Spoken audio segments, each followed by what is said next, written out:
Praise to the Most High God. All praises. And happy Feast of Tabernacles.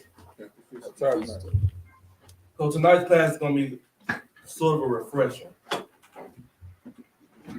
So for a refresher, something to carry with you through the week, meditate on. As with all our classes, we like for you to give you food for thought, things to meditate on and work on and grow on.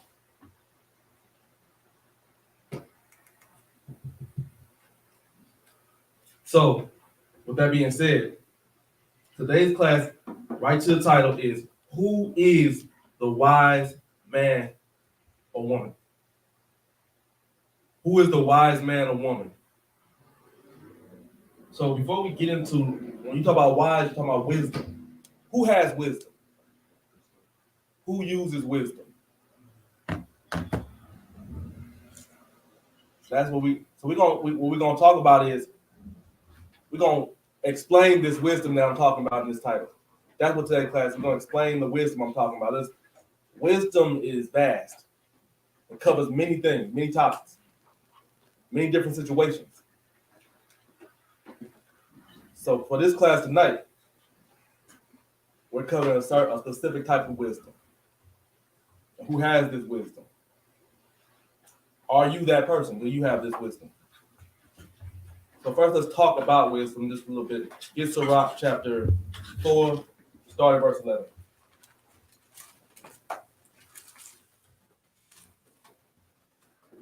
Understand a little understanding on wisdom and what wisdom does for the carrier. Ecclesiastes chapter 4, verse 11. Wisdom exalted her children. So wisdom exalts her children. And layeth hold of them that seek her. And layeth hold on them that seek her. So this wisdom exalts her children. So what does that mean for wisdom to exalt her children? Go to Proverbs 4 and 8. Let's get that. What is wisdom? So what does that mean to be exalted by wisdom?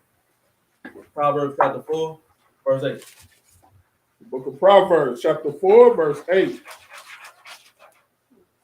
Exalt her, and she shall promote thee. Wisdom promotes her children. Wisdom promotes her children. It uplifts them, brings them to a high estate, sets them on high. It increases them.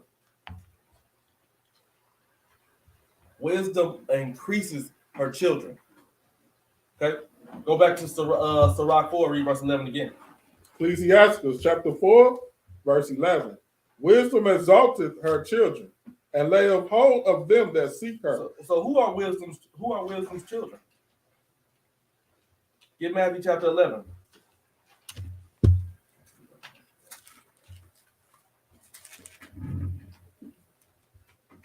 Just a minute.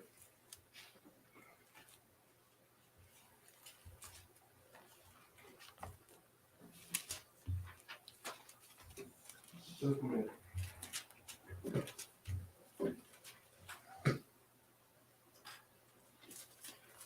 Hang on for a second.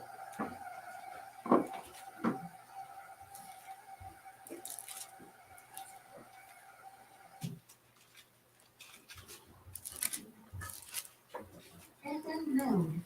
Bluetooth mode. Connected.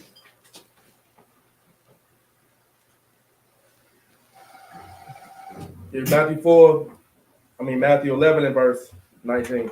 The book of Matthew, chapter 11, verse 19. The Son of Man came eating and drinking, and they say, behold, a man gluttonous and a winebibber. So this is talking about Christ. Okay? And what they're doing is Christ is talking about how they mock him. They mock John for being a certain way, and Christ is talking about how they mock him. They mock John for not eating meat and not drinking wine. And they mock Christ for doing so. That's not the point of read on. Go ahead and finish it off. A friend of publicans and sinners. So he's a friend of publicans and sinners, talking about Christ. But wisdom is justified of her children. Wisdom is justified of her children. Christ is righteous. Okay? So the wisdom children are the righteous. Wisdom's children are the righteous. So who? That's remember the title of the class. Who is the wise man? Okay. So let's get our first script started in the class. Get Ephesians chapter 6.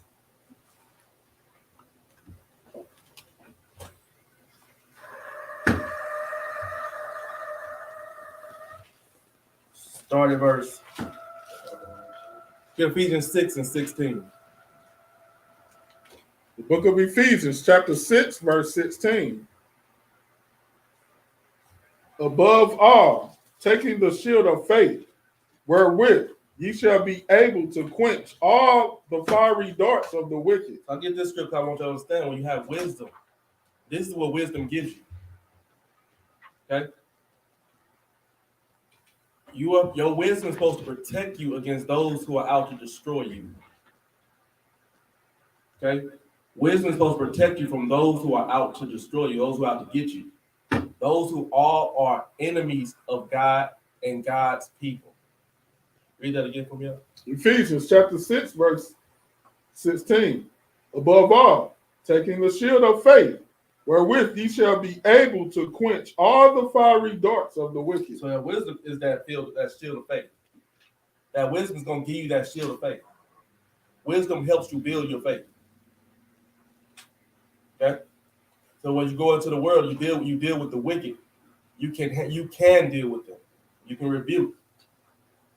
You won't allow people to break down your spirit. You won't allow people to get under your skin, because that's what the wicked come to do. Okay. Now get Romans 15 and 4. These more are really my opening scripts. Romans chapter 15, verse 4. I would like to start with this scripture because it lays the foundation for what we talk about in every class. Go ahead. For whatsoever things were written aforetime were written for our learning. Everything that's written in this Bible is written for our learning.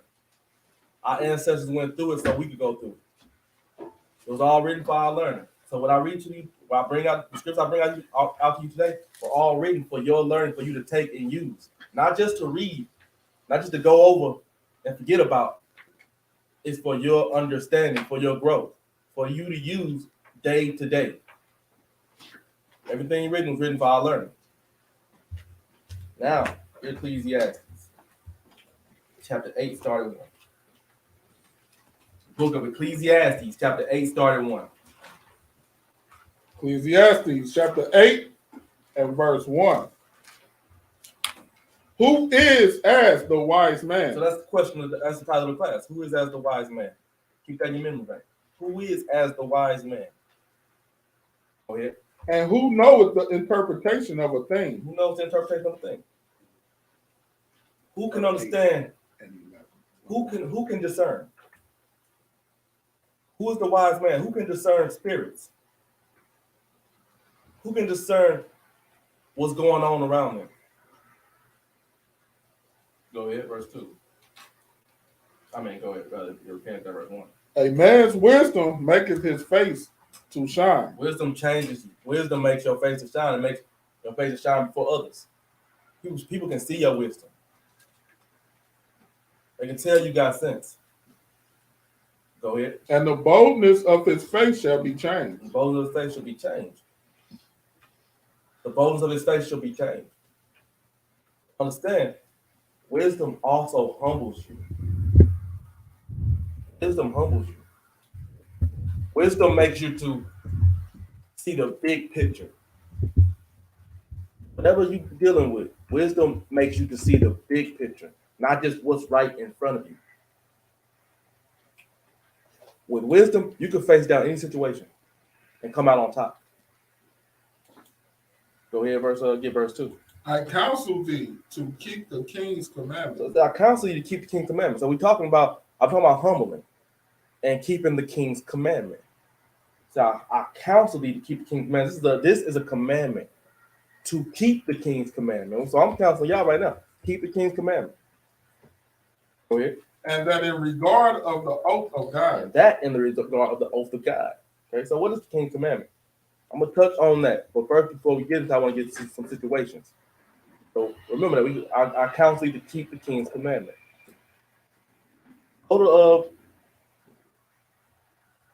Go to Sirach 28, read verse 8. Ecclesiastes chapter 28 and verse 8. Abstain from strife, Abstain from strife. and thou shalt diminish thy sins. So abstain from strife, and thou shalt diminish thy sin. Go ahead. For a furious man will kindle strife. So we're supposed to abstain from strife. Strife means arguing. You should, that wisdom you should have is to always be, your first mind should always be to keep away from strife. Do not argue with people.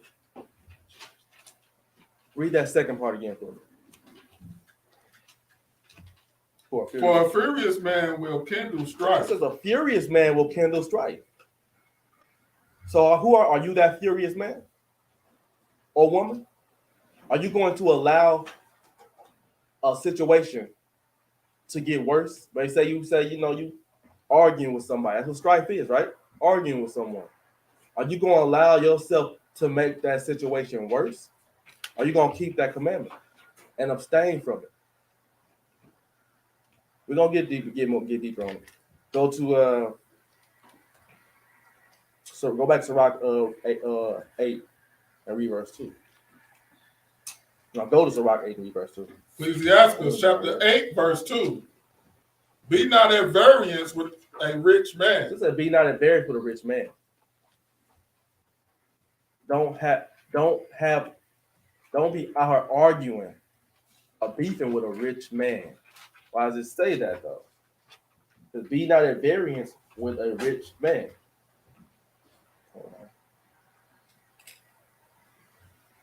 Go ahead. Lest he overweigh thee. Or he will overweigh you. Lest he overweigh you. So a rich man, if you get into with someone, when it says rich man, guys, it means powerful. Someone mightier than you, someone above you, like your boss or your teacher in school. Someone who has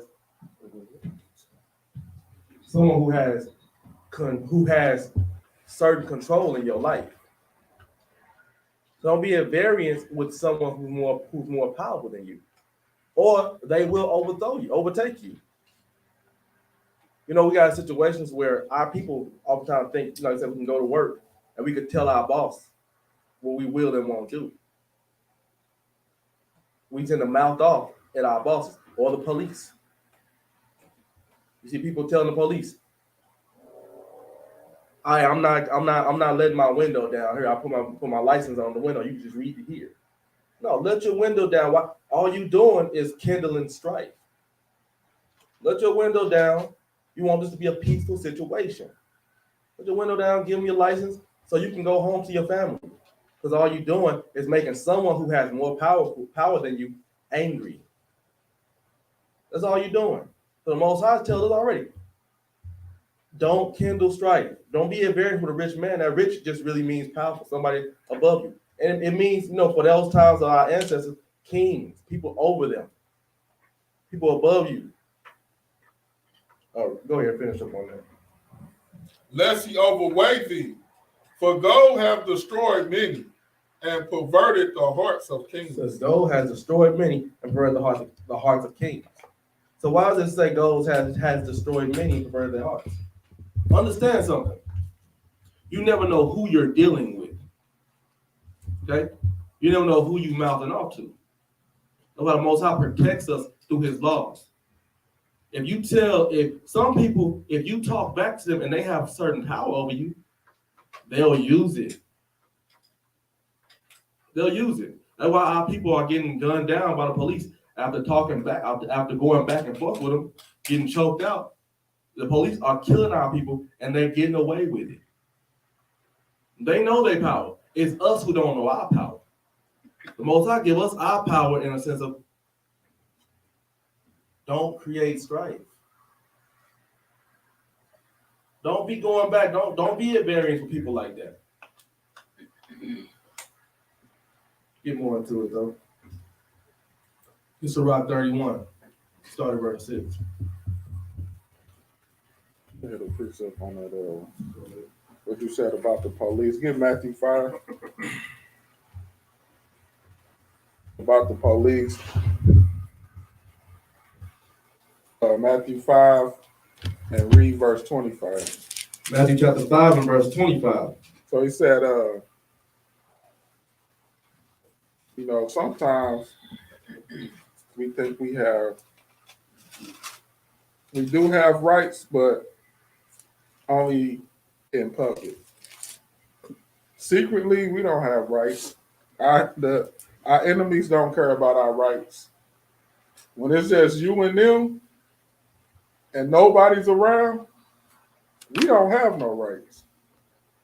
So what did Christ say? Read verse 25. Agree with thine adversary quickly. He said, do what? Agree with thine adversary quickly. It said, agree with your adversaries quickly. Pull out your ID. Pull out your thing.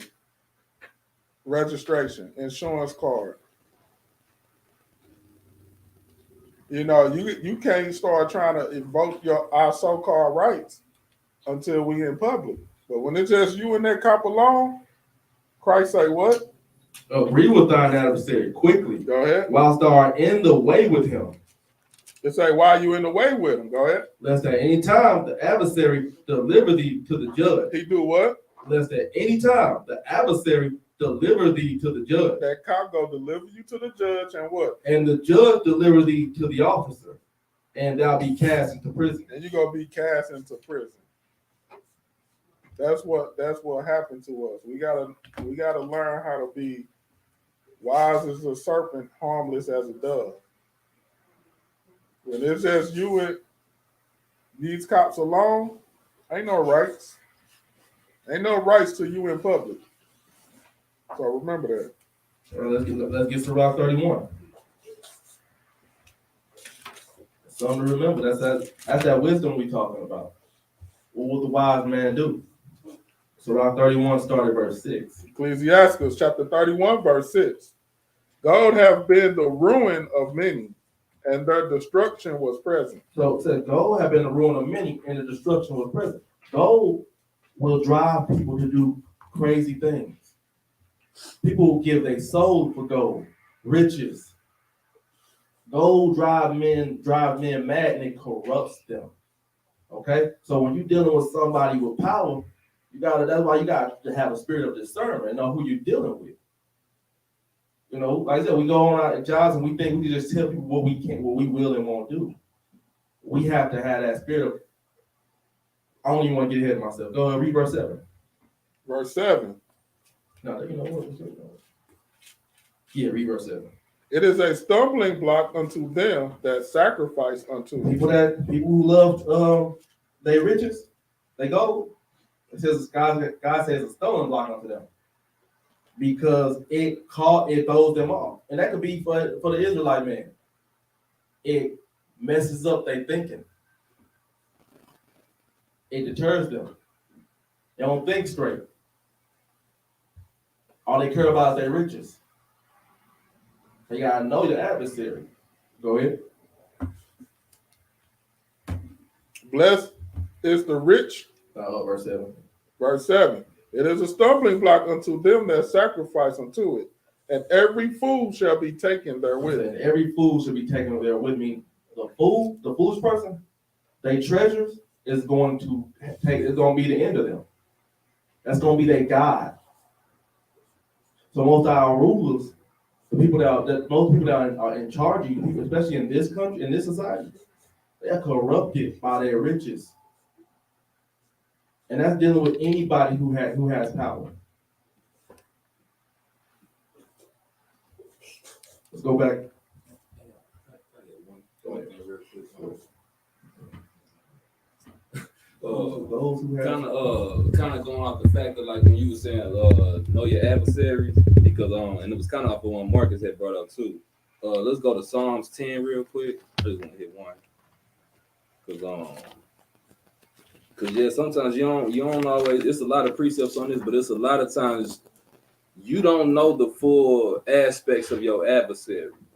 Like sometimes it's a more bigger plan on their mind rather than what you think. Let's do Psalms 10. Let's start at verse 8. Psalm chapter 10 and verse 8. He sitteth in lurking places of the villages. In the secret places doth he murder the You innocent. see that? So it say your adversary, he'll sit in lurking places, meaning places that seem kind of convenient, cool, relaxed, places that you familiar with. It say he'll sit there in secret places, and he goes sit there to murder the innocent.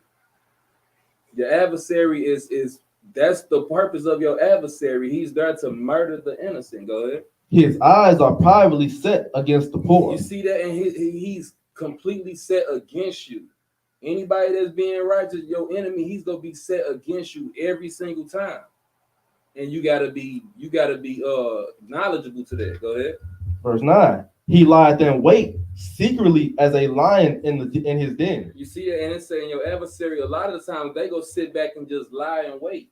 So sometimes your adversary ain't gonna always just off top show you they're your enemy. Sometimes they sit in the cut, and you got to be mindful of that. That's where that discernment comes in. Go ahead. He lieth in wait to catch the poor. He doth catch the poor when he draweth him into his net. You see that, and that's his whole purpose. He go lie in secret to pull you into his net, and when you get trapped in that net, now you just all bad. Whatever the outcome is, it's just gonna be an all bad outcome. So that's the mind of your adversary. So that's why the scriptures tell us you got to be mindful who your adversary is, because overall their mind is to play the long game with you, and the long game is to eventually murder the innocent. It's to murder the innocent. So Exactly. That's the point that I'm trying to make. Your enemy is out to get you. So the Most High sets up to where you don't fall into those traps. Your enemy is out to get you. So us as Israelites, we learn how to deal with that. That's why we got the first scripture out here with Ephesians 6 and 16. So you can be ready to deal with that on a day-to-day basis. But Israel, they out to destroy Israel, especially us. This is why you see our people falling every day. What's that? Hosea 4 and 6. Our people are destroyed for lack of wisdom and knowledge and understanding, because they don't understand how to deal with their enemies. They think protesting and yelling and getting upset is gonna do something. Most High showed you how to handle them. Let's get Sirach 8 and 3. Ecclesiastes chapter 8, verse 3. Strive not with the man that is full of tongues. So it says, strive not with a man that's full of tongue. Strive not with a man that's full of tongue. Like with somebody, don't argue with a man who likes to argue. So, men, remember, we talking about who is the wise man. Okay? Keeping you from making bad decisions. Don't argue with somebody who they like, that's what they live for. They like arguing. Because at the end of it, you ain't going to get nowhere with them. You ain't going to get nowhere with them. So about 8 and 3. And heap not wood upon his fire. This is heap not wood upon his fire. Y'all know what that means? What keeps a fire going? What keeps a fire from dying out? Wood. Exactly, wood. It's your job as peace. Israel is a nation of peace. Israel is a nation of love. Love and hate are two words that people use loosely. And they're two words that most people don't understand. Israel is a nation of love. Okay? Read that again for me. That's Sirach 8. Sirach chapter 8, verse 3. Strive not with the man that is full of tongue, and heap not wood upon his fire. Heap not wood upon their fire. Well, a soft answer is all you need, or no answer at all. I'm not getting off topic. What I'm telling you is there are ways to handle certain people. What you say like that scripture about a fool's words will swallow him up? that's Ecclesiastes 10 and 11. Let's pull that up real quick. I know it's It's kind chapter 10. A person like this. It's chapter 10. Ecclesiastes. Yeah, 11 and 12. Verse 11 and 12. Ecclesiastes chapter 10, verse 12. The words of a wise man's mouth are gracious. So a wise man's mouth are gracious. But like I said, that's what we are taught. We taught to speak edification, love, uplift our brothers and sisters, to rebuke them, build them back up. But go ahead. What does a wicked man do? But the lips of a fool will swallow up himself. The lips of a fool will swallow up himself. So it says, don't be out here, don't argue with a man that's full of tongue, because his own tongue is gonna swallow him up anyway. His own tongue gonna swallow him up anyway. We get another one.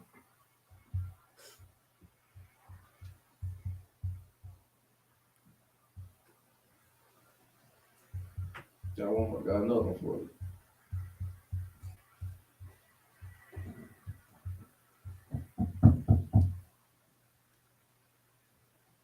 Go to Proverbs 9 and 8. The book of Proverbs, chapter 9, verse 8. Reprove not a scorner, lest he hate thee. Rebuke a wise man, and he will love thee. I'm just saying, often understand when you talk about a scorner, just like call like a sinner, a liar, anything like that, a man full of tongue. A scorner is someone who hates the law. They scoff at the righteous. Okay? It says don't rebuke them. Or they're gonna hate you. They don't have nothing, they don't want to hear nothing you got to say. A wise man will hear your words though, and he will repent. Get Proverbs 13 and 1. Book of Proverbs, chapter 13, and verse 1. A wise son heareth his father's instruction. Oh, the father's God, or a son will hear his father's instruction, which is commandments. Go ahead. But a scorner heareth not But a rebuke. scorner does not hear rebuke. I say strive not with a man that's full of tongue. They don't hear you. All you're doing is wasting your time. And all you're doing is making the situation worse. Let's go back to Rock 8. And repeat that verse 3 again for me. Ecclesiasticus chapter 8, verse 3. Strive not with the man that is full of So tongue, it says, strive not with a man that is full of tongue. and heap not wood upon his fire. And don't heap wood upon his fire. Don't argue with a man who likes to argue. Allow them to swallow themselves up. You're not gonna get through to them. I go to Proverbs 26. Verse 10 too. It's on the same thing. Okay. Sirach 8 and 10. Kindle not the coals of a sinner, lest thou be burnt with the flame of his fire. Right, and it say, and kindle not the coals of a sinner, because it's the same like what verse 3 was saying, like, because say if you on a barbecue grill and you get more, if you add more coals to the fire, all you doing is keeping that fire lit. So same way if you see strife or any type of, negative situation going on, and you keep adding more words or behavior that kindle it up, all you doing is making that sinner exercise more in their sin. And sometimes that could turn back on you, so it's a kindle not the coals of a sinner, because all you gonna do is just keep on making that fire burn more and more and more. Meaning sin gonna be more and more present. All praise. Get Proverbs 26 and 20.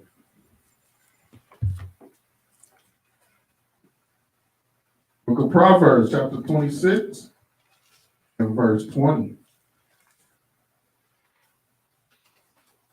Where no wood is, there the fire go without. Where there's no strife, the fire go out.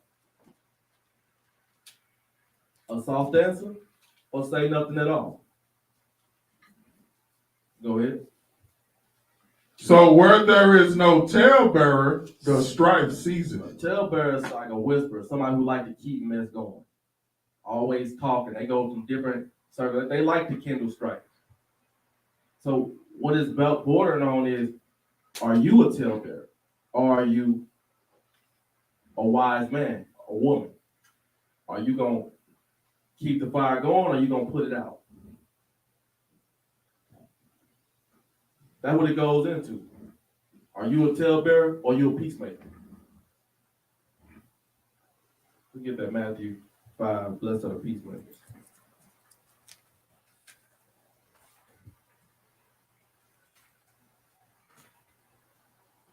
Matthew 5 and 9. Matthew chapter 5, verse 9. Let's get that. Book of Matthew, chapter 5, verse 9. Blessed are the peacemakers, for they shall be called the children of God. Peacemakers are the children of God. Are you a child of God or are you a talebearer? It's a question you have to ask yourself. Are you a child of God or are you a peacemaker? The peacemakers are going to be called the children of God. That's what we're talking about. That's the wise man or woman. Remember the title of the class, who is the wise man or woman? What will you do? Let's go back to Proverbs 26 and give verse 21. Proverbs chapter 26, verse 21.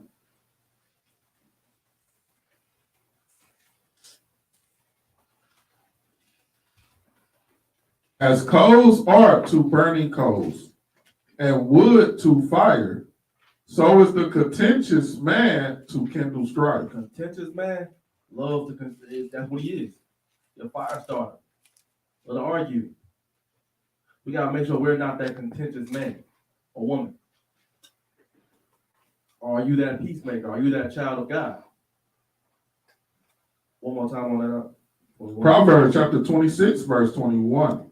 As coals are to burning coals, and wood to fire, so is a contentious man to kindle strife. Now, our ancestors, they dealt with these kinds of situations all the time, dealing with people that were mightier than them, people who were scorners that like to create strife. Christ dealt with that many times and rebuked them. Scripture we got earlier. So what that was, that was a parable of Christ talking about how y'all talk bad about John for the way he carried himself, and you talk bad about me for the way I carry myself, and we both just the same opposite, but we believe the same thing. John didn't eat meat. John didn't drink wine. But John was a commandment keeper. John paved the way for those. He was the one, he preached Christ. He preached of Christ's coming. And they hated him for it. The same, Christ came, Christ did drink wine. Christ did eat meat. And they talked bad about him for it. Christ gave parables. But that's how he rebuked people when they came to him. So, we're going to get an example of how our ancestors handled situations. Let's go to Daniel.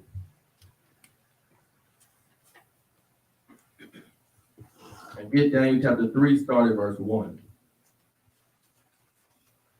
Book of Daniel, chapter 3, verse 1. Nebuchadnezzar, the king, made an image of gold, whose height was 60 cubits, and the breadth thereof 6 cubits. He set it up in the plain of Dura, in the province of Babylon. Let's talk about King Nebuchadnezzar, how he created that statue, that great statue that he made, right? And how he wanted he wanted people to worship it. Go ahead, verse 2. Verse 2. Then Nebuchadnezzar, the king, sent together to gather together the princes, the governors, and the captains, the judges, the treasurers, the counselors, the sheriffs, and all the rulers of the provinces, to come to the dedication of the image which Nebuchadnezzar the king had set up. So Nebuchadnezzar built this great statue. He called all the leaders of his land to come together so he can counsel them on something that he wanted them to do. Remember we talked about how the rich man, gold corrupts the rich. This is an example. Nebuchadnezzar was corrupted by his riches. Let's see why. Go ahead, verse 3.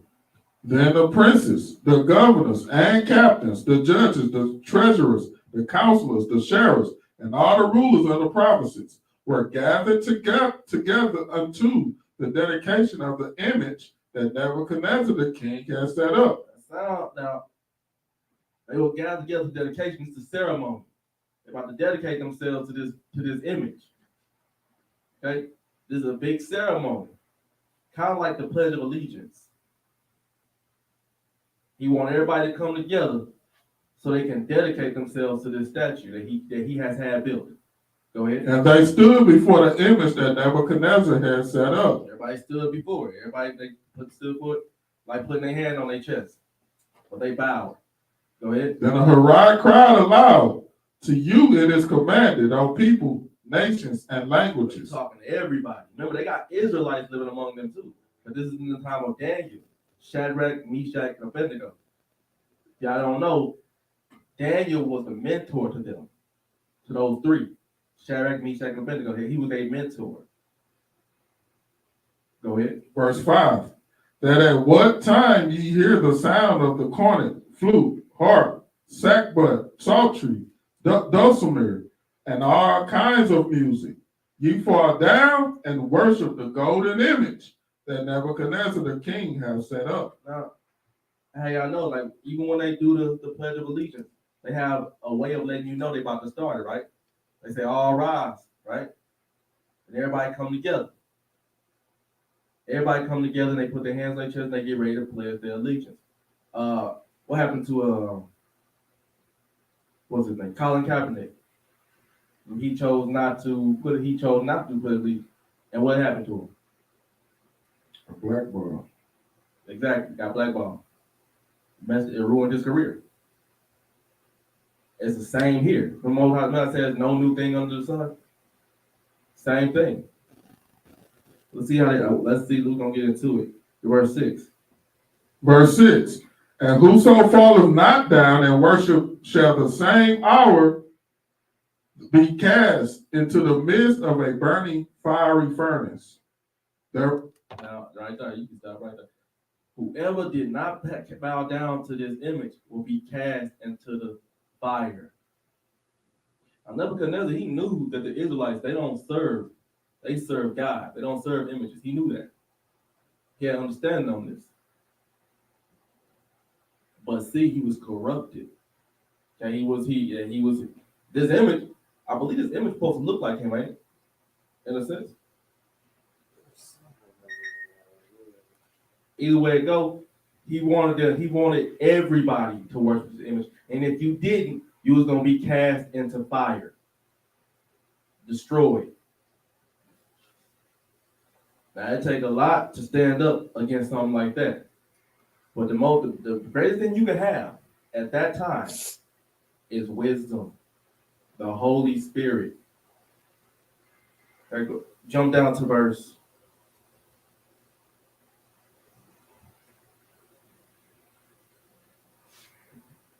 Go Ecclesiastes 1:9. Ecclesiastes 1:9. Yes, I'm gonna pull it. This verse 9. Ecclesiastes chapter 1, verse 9. I wanted to touch on it. Go ahead. The thing that have been, it is that which shall be, and that which is done is that which shall be done. And there is no new thing under the sun. There's no new thing under the sun. Okay? Nothing that we go through now is different, is new from what happened in the past. There's no new thing. It's basically the same situation. Now go to First Maccabees. No, you don't skip over it. Go to Daniel chapter 3 and 10. Book of Daniel, chapter 3, verse 10. Thou, O king, hast made a decree that every man that shall hear the sound of the cornet, flute, harp, sackbut, psaltery, and dulcimer, and all kinds of music, shall fall down and worship the golden image. So this is Nebuchadnezzar's people coming to him, and they tell him, you made a decree, you made a law that everybody that hear these things, they gotta, when they hear it, they gotta fall down and worship the image. Go ahead, verse 11. And whoso falleth not down and worshipeth, that he should be cast into the midst of a burning fiery furnace. They reminded him of this law. They said, whoever don't do it, they gotta be killed. Remember? Go ahead. There are certain Jews whom thou hast set over the affairs of the province of Babylon. Shadrach, Meshach, and Abednego, these men, O king, have not regarded thee. So they said these Israelite men, they are not bowing to your image. They are not keeping your law. Go ahead. They serve not thy gods, nor worship the golden image which thou hast set up. Then Nebuchadnezzar in his rage and fury commanded to bring Shadrach, Meshach, and Abednego. Now this was not new information to Nebuchadnezzar. He knew that. He knew they didn't worship it. He knew they didn't worship idols. But he was corrupted. He was wicked. Not to mention he's a heathen. So he had charged them to be brought before him. Go ahead. Then they brought these men before the king. Nebuchadnezzar spake and said unto them, Is it true, O Shadrach, Meshach, and Abednego? Do not ye serve my gods, nor worship the golden image which I have set up? He said, y'all not going to do what I told y'all, not going to keep my commandment. He says, is it true? Go ahead. Now, if ye be ready, that at what time ye hear the sound of the cornet, flute, harp, sackbut, psaltery, and dulcimer, and all kinds of music, ye fall down and worship the image which I have made. Well, but if ye worship not, ye shall be cast the same hour into the midst of a burning fiery So furnace. he said, y'all going to do it or y'all going to die? Y'all going to worship this image or y'all going to die? Go ahead. Fiery furnace. And who is that God that shall deliver you out of my hands? See how wicked he done got, how wicked he is? He said, who can deliver you out of my hands? So he tempted him. He tempting God. He's trying to scare him too. He's trying to let him know, man, y'all under me. Well, let's see how they answer him. So verse 16, this is what I'm talking about, that wisdom. Go ahead. Daniel chapter 3, verse 16. Shadrach, Meshach, and Abednego answered and said to the king of Nebuchadnezzar, we are not careful to answer thee in this matter. He said, we are not careful to answer thee in this matter. But what I talked about yesterday in his class, careful means basically anxious, hasty. They chose their words wisely because they was dealing with someone who was more powerful than them. They were dealing with a man, a rich, mighty man. So they knew, we ain't gonna sit here and mouth off to this guy. He tripping. He has the power to kill us. To, as you say, to cast us into jail, prison. But the worst happening here, he gonna kill us. So we gonna answer righteously. Give verse 17. If it be so, our God whom we serve is able to deliver us from the burning fiery furnace. They gave the glory to God. They said, if it be so, God gonna deliver us from your hand. But if not, go ahead. And he will deliver us out of thy hand, O king. But if not, be it known unto thee, O king, that we will not serve thy gods, nor worship the golden image which thou hast set up. So they answered him righteously. Then he coals upon his fire. They didn't yell at him. They didn't argue with him. They said, look, if God gonna save us, he gonna save us. If not, we gonna die this day. But we will not worship your image. What that's going into, guys, is we have to be humble with those that are above us. Don't create a situation or make it worse than it already is. And this is pretty bad. They know they facing death. But for us,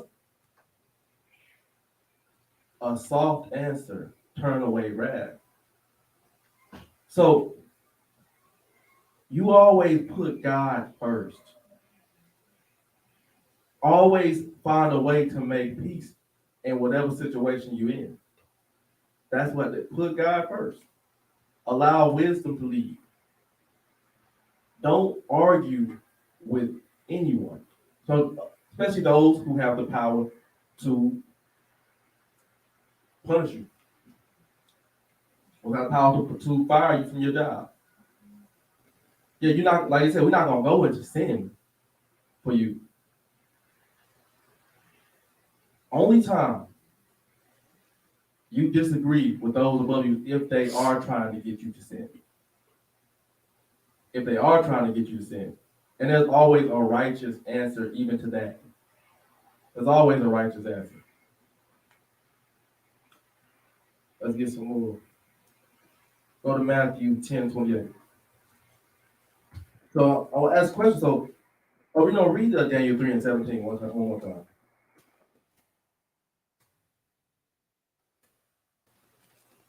Book of Daniel, chapter 3, verse 17. If it be so, our God, who we serve, is able to deliver us from a burning fiery furnace. So it says, be sure, if it be so, God gonna deliver us. That's the mindset you gotta have is, whatever situation you face, you know that God gonna take care of you in that situation. Now go to Matthew 10:28. Book of Matthew, chapter 10, verse 28. So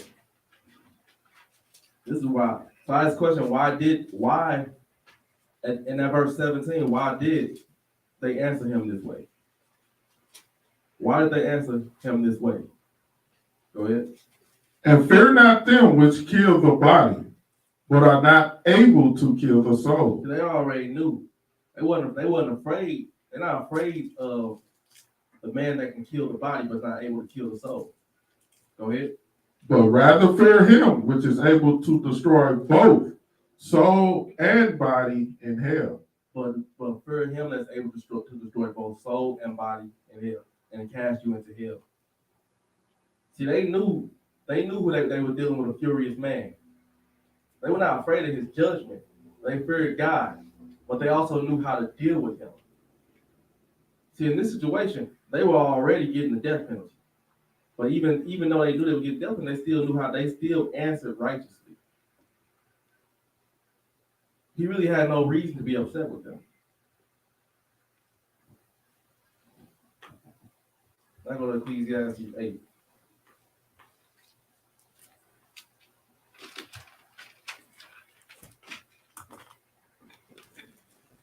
Start at verse 3. Ecclesiastes chapter 8 and verse 3. Be not hasty to go out of his sight. Stand not in an evil thing, for he doeth whatsoever pleaseth him. So it said, be not hasty to go out of his sight and stand not in an evil thing. Because he does whatever he pleases, right? He do whatever he pleases. Go to Ecclesiastes 10 and verse 4. Ecclesiastes explain what that means. chapter 10, verse 4. If the spirit of the ruler rise up against thee, leave not thy place, for yielding pacify great offenses. What that means is that Ecclesiastes 8:3 means is when it says leave not your place, don't get out of line with them. Don't get out of line with them. Read it again. If the spirit of the ruler rise up against thee, leave not thy place, for yielding pacifying great offenses. Stay in your place. Stay in your position. If they spirit rise up against you, meaning they angry with you, don't talk back against them. Don't get angry with them. Stay in your place, because yielding pacifies great offense. Just yielding. Let in a sense, submit. Because now because don't offend them. Go back to that Proverbs Not Proverbs. Go back to Ecclesiastes 8 and 3. Ecclesiastes chapter 8, verse 3. Be not hasty to go out of his sight. So don't get out of line with him. Don't be hasty. Don't get hasty. Be ready to fire back at him with your tongue. Go ahead. Stand not in an evil thing. So don't say, oh, this is an evil thing. Don't stand there. Don't do that. Go ahead. For he doeth whatsoever pleaseth him. Because since that person is above you, like I'm talking about the police, boss, teachers at school, principal, they may do something corrupt. They may be corrupted. May do something evil to you. They may do something evil to you. That's why I bought the Nebuchadnezzar story, because he was in a position to do that to them, even though they didn't speak evil, that they didn't get out of line with him. But let's just show you how bad it can get.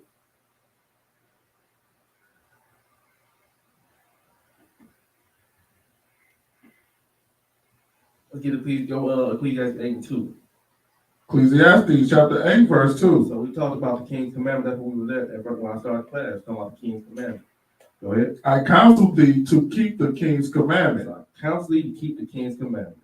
Go ahead. And that in regard of the oath of God. So what is the King's Commandment? When you get down to it, go to 1 Chronicles 29, 24. 1 Chronicles 29 and 24.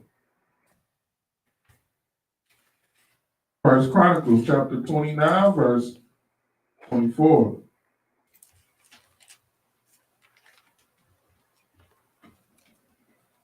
And all the princes and the mighty men and all the sons likewise of King David submitted themselves unto Solomon the king. What it all comes to is submit. Submit to leadership. Know your place. Know your role. Why would you fight with somebody who is above you? Only time you should have to really stand on that is if you let them know that they try and get you to sin. They let them know I'm not sinning for nobody. Matthew 10, 28. But other than that, stay in your place. It'll keep you at peace. That's wisdom. Go to Matthew 5 and 43. Book of Matthew chapter 5, verse 43.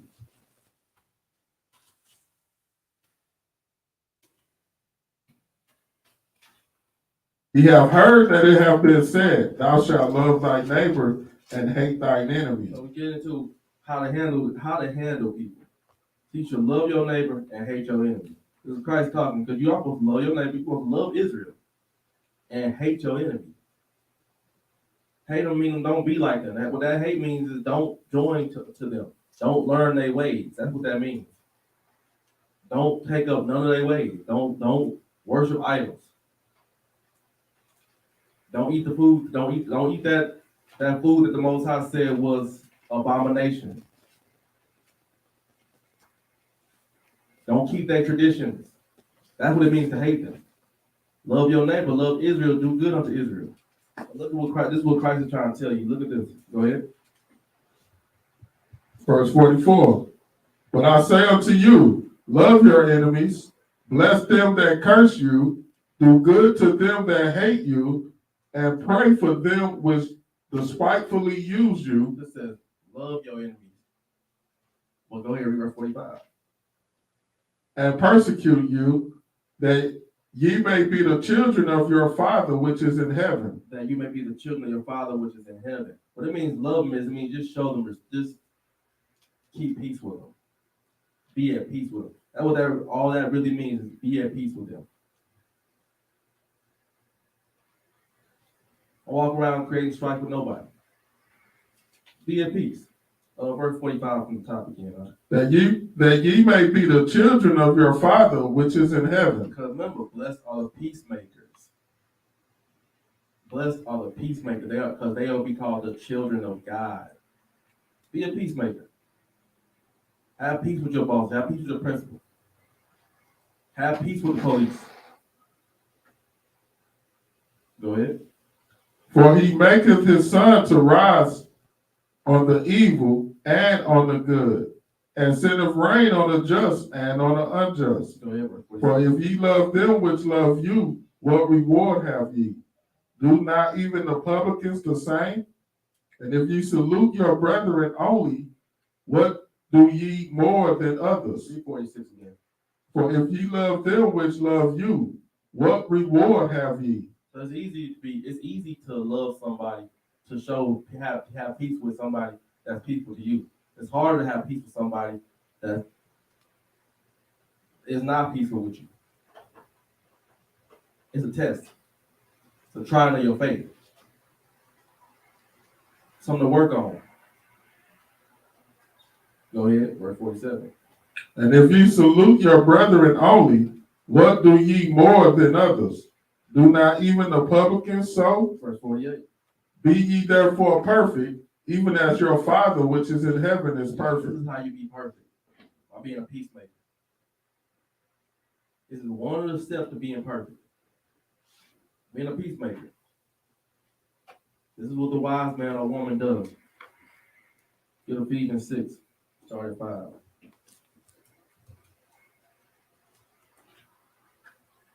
Book of Ephesians chapter 6 and verse 5.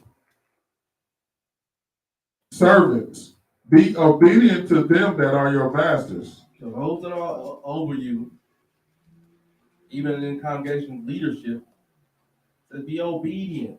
If you go back up and read from the top, they're talking about children. It starts with children. And it uses an example how children are to obey their parents. They're compared to the parents are children's masters. So when it goes down to this, those that are over you, read that again up. Servants, be obedient to them that are your To let masters. you know you're a servant. Work a job, you're a servant. So be obedient. Makes the ship run smooth. Go ahead. According to the flesh. According to the flesh, though. Okay?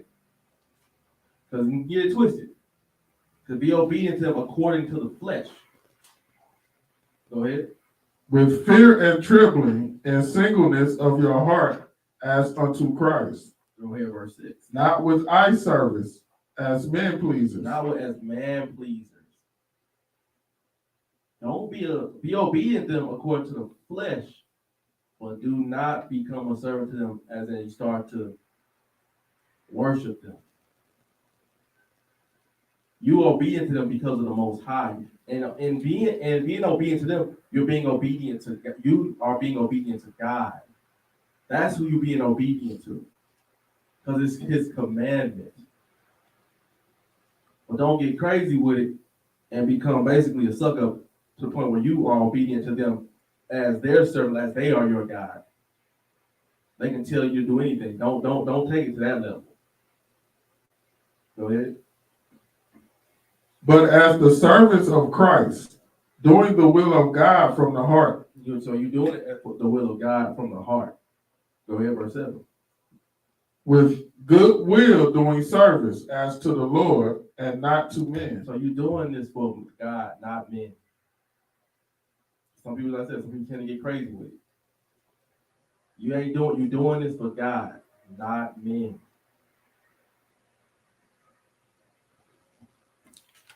Go to Colossians 3 and 22. Book of Colossians chapter 3 verse 22. Servants, obey in all things your masters according to the flesh. So obey them according to the flesh. Go ahead. Not with eye service as men pleasers, but in singleness of heart fearing God. You obeying them because of your fear of God. This is the precept. Get 2 Corinthians 7 and 15.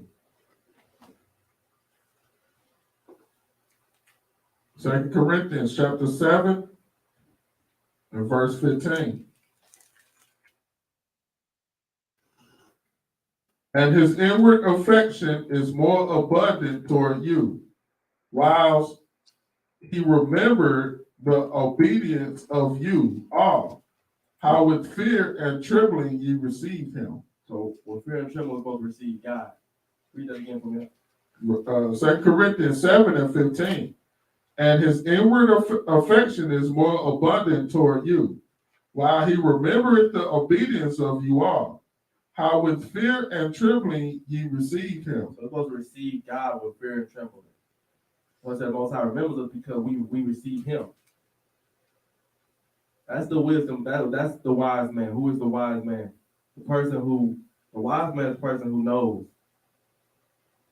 When I go on this job and I deal with these people, when I go out into the world and I deal with people, I deal with them with the fear of God.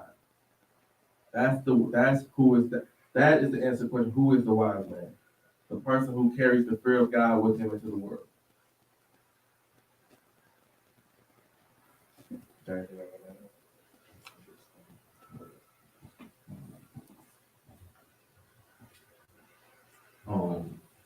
Let's go do Romans 12 and 18. Let's go hit one more real quick. This all of us being born again, this supposed to be our mentality, as like you said, as we go into the world as well. Because a lot of times, even though we live in a spiritual life, we still gotta somewhat be involved with the world.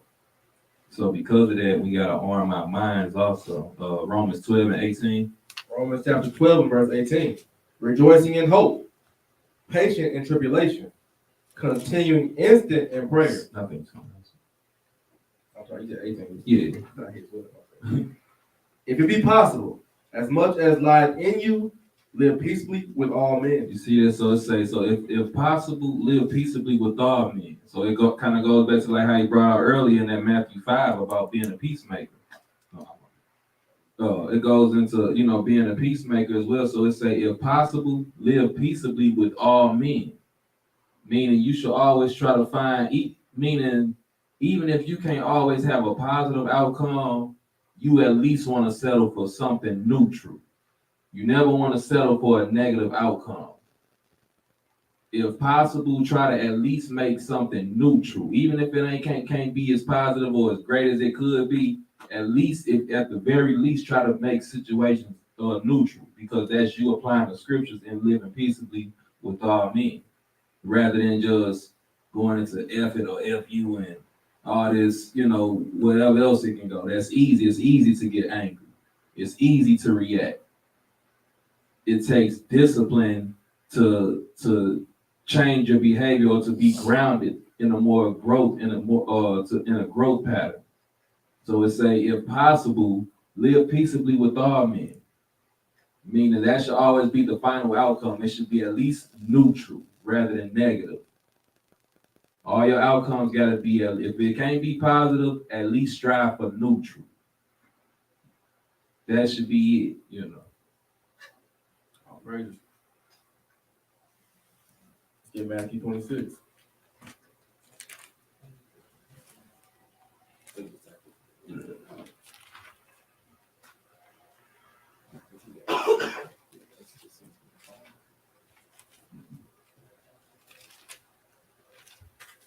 Matthew chapter 26, verse 6. Now when Jesus was in Bethany in the house of Simon the leper, there came unto him a woman having an alabaster box of very precious ointment, and poured it on his head as he sat at meat. But when his disciples saw it, they had indignation, saying, to what purpose is this waste? For this ointment might have been sold for much and given to the poor. When Jesus understood it, he said unto them, why trouble ye the woman? For she hath wrought a good work upon me. For ye have the poor always with you, but me ye have not always. For in that she hath poured this ointment on my body, she did it for my burial. Verily I say unto you, wheresoever this gospel shall be preached in the whole world, there shall also this, that this woman have done, be told for a memorial of her. The memorial of Mary Magdalene, how she got Christ. And she knew that Christ was afraid. She took care of him in the final hours. And he loved her for that. So out of love, he gave her a memorial. And then whenever these words come out, whenever this gospel is preached, the memorial of Mary Magdalene is commanded to come out. Praise. And with that, I'll say shalom.